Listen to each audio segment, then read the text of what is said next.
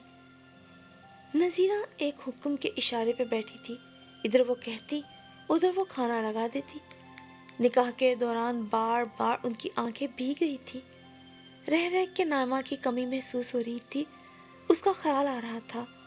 صرف 2 سال پہلے انہوں نے کتنے چاؤ پیار سے اسے اپنوں میں ہی رخصت کیا تھا۔ کیا پتا تھا اس کے نصیب میں اتنے دکھ لکھے تھے۔ دل بار بار ارم کے لیے دعائیں بھی کر رہا تھا۔ سچ ہے کہ بیٹیوں کے پیدا ہونے پر دکھ بیٹیوں کی پیدائش کا نہیں بلکہ ان کے اندیکھے نصیبوں کا ہوتا ہے، اور رضیہ بیگم کا دل ہی جانتا تھا کہ نائمہ کے صدمے کے بعد ارم کو یوں انجان ہاتھوں میں دیتے وہ کیسے گھبرائی ہوئی تھی۔ یا اللہ، جیسا سمجھ کہ میں نے ان لوگوں سے رشتہ جوڑا ہے بس تو انہیں ویسا ہی رکھنا، میری خوشگمانی کبھی بدگمانی میں نہ بدلے۔ اب دوسرا دکھ سہنے کی مجھ میں ہمت نہیں ہے۔ وہ دل ہی دل میں مسلسل دعا گو تھی۔ اور پھر شادی کے شروع کے دن گزرتے پتہ ہی نہیں لگا۔ آذر واقعی بہت اچھے شوہر ثابت ہوئے۔ ارم دل سے ان کی معترف ہو گئی، لیکن خوشی کے یہ دن بہت جلدی ہوا ہو گئے۔ بمشکل 15 دن رہ کر وہ ہزاروں وعدے اس کے پلو میں باندھ کے سعودی عرب چلے گئے۔ وہ اداس تو تھی لیکن خوش بھی تھی۔ ساس نندوں نے اب تک اسے ہاتھ کا چھالا بنایا ہوا تھا۔ ارم تشکر سے بچھی بچھی جاتی، وہ پہلے سے بھی زیادہ تیزی اور تندہی سے کام نمٹاتی۔ اگر خوش قسمتی سے اچھے لوگ مل ہی گئے تھے تو ان کی قدر کرنی چاہیے تھی۔ اس کی ساس تو ایسی فرشتہ صفت تھی کہ ہر آئے گئے کے سامنے اپنی بہو کی تعریف میں زمین آسمان کے کلابے ملا دیتی۔ ارم خاموشی سے بیٹھی بس مسکراتی رہتی۔ بس کر دیں امی، آپ تو حد کر دیتی ہیں، کیا ضرورت ہے سب کو بتانے کی؟ ارم نے یہ کیا، ارم نے وہ کیا۔ وہ اپنی جگہ جیسے شرمندہ سی ہو جاتی کہ جیسے اس نے سب دکھاوے کے لیے کیا ہو۔ ارے کیوں نہ کروں، لوگوں کو بھی تو پتہ چلے کتنی پیاری سعادت مند بہو ڈھونڈ کے لائی ہوں میں۔ آج کے زمانے میں جب کوئی اپنی بہو سے خوش نہیں ہے، اللہ نے مجھے اتنی گنوں والی بہو سے نوازا ہے، میرا تو پور پور تمہیں دعائیں دیتا ہے۔ وہ پیار سے کہتی تو ارم کی جیسے ساری تھکن اتر جاتی۔ دوسری طرف امی ابو تنہا رہ کر تنگ آ چکے تھے۔ ارم کو بھی تو اب فرصت نہ ملتی ان کے ہاں چکر لگانے کی۔ ہفتے ڈیڑھ ہفتے بعد جاتی بھی تو 1 آدھ گھنٹے میں واپس آ جاتی۔ اس بیچ ساس بار بار فون کر کے ایک ایک چیز اسی سے پوچھتی، بہو مہمان آئے ہوئے ہیں، فلاں چیز کہاں رکھی ہے، فلاں چیز کہاں رکھی ہے۔ ان کی گھبراہٹ دیکھ کر بالآخر امی خود ہی اسے کہہ دیتی، تم جاؤ ارم، میں خود ہی تمہارے پاس چکر لگا دوں گی کسی دن۔ اور وہ نہ چاہتے ہوئے بھی چلی آتی۔ کتنی مشکل سے اتنے دن بعد تو اسے تنہائی اور سکون سے امی کے پاس بیٹھنے کا موقع ملتا تھا، اور بالآخر امی ہی اسے واپس بھیج دیتی تھی۔ دوسری طرف نائمہ اپنی ضد پہ اڑی ہوئی تھی، لہٰذا تھک ہار کے امی ابو نے ہار مان لی اور گھر کو بڑا سا تالا لگا کے نائمہ کے پاس برطانیہ چلے گئے۔ ان کے جانے سے ارم کا دل خالی خالی سا ہو گیا۔ چاہے نہ بھی ملے، ایک ہی شہر میں ہونے کا یقین تو تھا۔ ماں باپ دونوں جلد واپس آنے کے کتنے ہی وعدے اس کے دامن میں ڈال کر گئے تھے۔ ماں باپ دونوں کو نائمہ کی بہت فکر تھی۔ ارم کی طرف سے وہ لوگ اب مطمئن ہو چکے تھے۔ ارم سوچتی تھی کتنے بدقسمت ہوتے ہیں وہ لوگ جنہیں اپنے دکھ شیئر کرنا نہیں آتا، اور نائمہ کچھ ایسے ہی لوگوں میں سے تھی۔ زندگی بالآخر اپنی رفتار سے چلنے لگی۔ اس روز ارم چائے لے کر اپنی ساس کے کمرے میں جانے لگی۔ اندر ان کی کوئی رشتہ دار خاتون آئی ہوئی تھی۔ صبح سے ارم کی طبیعت خراب تھی، اسے الٹیاں بھی آ رہی تھی۔ ڈاکٹر نے کل ہی خوشخبری سنائی تھی، لیکن اپنی حالت کے پیش نظر وہ خوش بھی نہ ہو پائی تھی۔ لگتا تھا الٹیاں کر کر کے ہی جان نکل جائے گی۔ ابھی بھی وہ اپنے کمرے میں لیٹی ہوئی تھی جب اس کی چھوٹی نند نے آ کے مہمانوں کا بتایا، ساتھ ہی چائے لانے کو بھی کہا۔ اسے مجبوراً اٹھنا پڑا۔ سنا ہے بہو تو بہت اچھی بیاہ کے لائی ہو، خوب خوب خدمتیں کر رہی ہے۔ امی کی رشتہ دار خاتون نے جیسے حسد کے ملے جلے لہجے میں پوچھا۔ بس جی اللہ کا شکر ہے، اس نے میری سن لی۔ ایک ہی بیٹا تھا، بھئی میں تو بہت گھبرا رہی تھی کہ پتہ نہیں کیسے لوگ ملے۔ آج کل کی لڑکیوں کے قصے سن سن کر میں تو پریشان ہو جاتی تھی۔ بس پھر اللہ بھلا کرے الفت بی کا، جس نے مجھے گر بتایا بہو ڈھونڈنے کا۔ سعیدہ بیگم فخر سے بتانے لگی، ارے میں بھی تو سنوں، کل کلا مجھے بھی تو 4 بوہیں لانی ہیں، ایسا کیا گر بتایا الفت بی نے؟ امی کی رشتہ دار خاتون متجسس ہوئی۔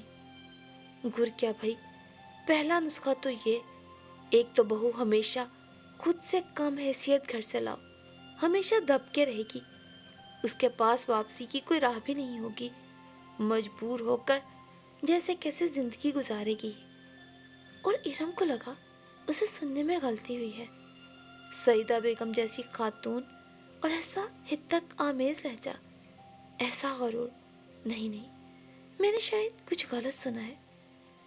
اور دوسرا یہ کہ لڑکی والوں سے بھول کے بھی کبھی جہیز مت لو، نہ چاہتے ہوئے بھی ساری عمر احسانوں کے بوجھ میں دب کے رہیں گے وہ، اور بہو نہ چاہتے ہوئے بھی سسرال کے ساتھ رہنے پہ مجبور ہوگی۔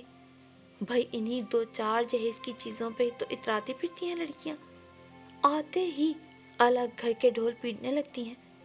اب میں کیا کرتی؟ میرا ٹھہرا اکلوتا بیٹا، میں اسے اپنے ہاتھ سے گنوا نہیں سکتی تھی۔ بڑھاپے میں کس کے در پہ جا کے بیٹھتی؟ اور میں نے تو بھائی اپنے بیٹے کی شادی بھی اچھی میچور عمر میں جا کے کی ہے۔ چھوٹی عمروں میں لڑکے بیاہ دو تو بیویوں کے نیچے ہی لگ جاتے ہیں، مائیں بہنیں تو نظر ہی نہیں آتی۔ بھائی آنکھیں کھول کے دماغ سے عقل سے فیصلے کرو نا، تو آج کے دور میں بھی ہر چیز مل جاتی ہے۔ میں کیا کرتی؟ اگر بہو آ کر میرے بیٹے کو لے اٹھتی تو بیٹی ہاتھ ملتی رہ جاتی نا۔ آخر میں نے 2 بیٹیوں کی شادی کرنی ہے، ان کے جہیز بنانے ہیں، عائشہ کی ساس تو کہہ رہی تھی دونوں بہنیں دیورانیاں ہی بنیں گی، الگ الگ چیزیں دینے کی کیا ضرورت ہے۔ سعیدہ بیگم اپنی بیٹیوں کی ہونے والی سسرال کی بات کر رہی تھی۔ ایک ہی ٹی وی اور فریج دے دو، دونوں ساتھ مل کے استعمال کر لیں گی۔ مگر میں نے تو صاف اپنی ہونے والی سمدن کو منع کر دیا، بھائی میری بیٹیاں کل کو کسی کی محتاج کیوں بنے؟ بیٹا بہنے کے الگ اصول ہیں اور بیٹیاں بہنے کے الگ اصول۔ اپنی ضرورتوں کے لیے میں نہیں چاہتی کہ میری بیٹیاں دوسروں کے ہاتھ دیکھتی رہیں۔ بھائی میں تو سوئی سے لے کر سونے کے ہار تک سب دوں گی، ساس کو نندوں کو الگ سے سونے کی بالیاں کنگن بنوا کے دوں گی، تاکہ وہ میری بیٹیوں کی اور میری قدر دان ہو کے رہیں۔ آخر کو بیٹی کو اپنے سسرال میں سر اونچا کر کے جینا چاہیے۔ اور دوسرا سچ تو یہ ہے کہ ابھی میں جتنا آذر سے لے کر جمع جوڑ کر سکتی ہوں اتنا تو کر لوں۔ کل کلوں کو کیا پتا بھائی بھاوج کے جب اپنے بچے ہو گئے تو میری یہ 3 بیٹیوں کو کون پوچھے گا۔ باہر کھڑی ارم کو لگ رہا تھا کہ اب اس کی ٹانگیں مزید بوجھ نہیں اٹھا سکیں گی۔ اسے محسوس ہو رہا تھا جیسے جو کچھ اس نے سنا وہ حقیقت نہیں بلکہ کوئی بہت ہی ڈراؤنا خواب ہو۔ چائے کی ٹرے اس کے ہاتھوں میں کپ کپا رہی تھی۔ اسے یہ دکھ مارے ڈال رہا تھا کہ اس کے منہ پر محبت اور خلوص کے دکھاوے اور ڈھونگ کیے جا رہے تھے، اور اس کی ساس کا یہ منافقانہ روپ کاش وہ نہ دیکھتی، کاش وہ اس دھوکے میں ہی زندگی گزار دیتی۔ کتنا حد تک آمیز لہجہ تھا۔ سعیدہ بیگم اسے اپنے سے کمتر جان کر بہو کے مرتبے پہ بٹھائے ہوئے تھی، پر در حقیقت دل میں اس کے لیے بغض اور نفرت ہی رکھتی تھی۔ اور پھر اس سے زیادہ وہ کچھ نہ سن سکی، اور جیسے چکراتی ہوئی سعیدہ بیگم کے کمرے کے دروازے کے باہر ہی بے ہوش ہو کے ڈھیر ہو گئی۔ سچ ہے کچھ لوگ بہت سادہ دل ہوتے ہیں، وہ دکھاووں کو ہی سچ مانتے ہیں۔ جیسے کہ رضیہ بیگم تھی ویسی ہی ان کی بیٹیاں تھیں۔ نائمہ نے تو سیدھا سادہ ہی دھوکہ کھا لیا تھا، جبکہ ارم کو منافقت کے وار سہنے پڑے تھے، اور ارم جیسی سادہ لو لڑکی پہلے جھٹکے میں تو یہ برداشت نہیں کر سکی تھی۔ اور صرف ارم ہی کیا، ہر لڑکی ایسی ہی ہوتی ہے، کوئی بھی اپنے میکے سے نفرت کے اور چال بازیوں کے سبق پڑھ کے نہیں جاتی۔ شاید اگلوں کے رویے ہی انہیں یہ سب کرنے پہ مجبور کرتے ہیں۔ ایسے میں یہ سبق صرف ارم جیسی لڑکیوں کے لیے ہی نہیں بلکہ آج کے دور کی ہر ساس کے لیے بھی ہے کہ منافقت اور دھوکہ بالآخر جلد یا بدیر بے نقاب ہو ہی جاتا ہے۔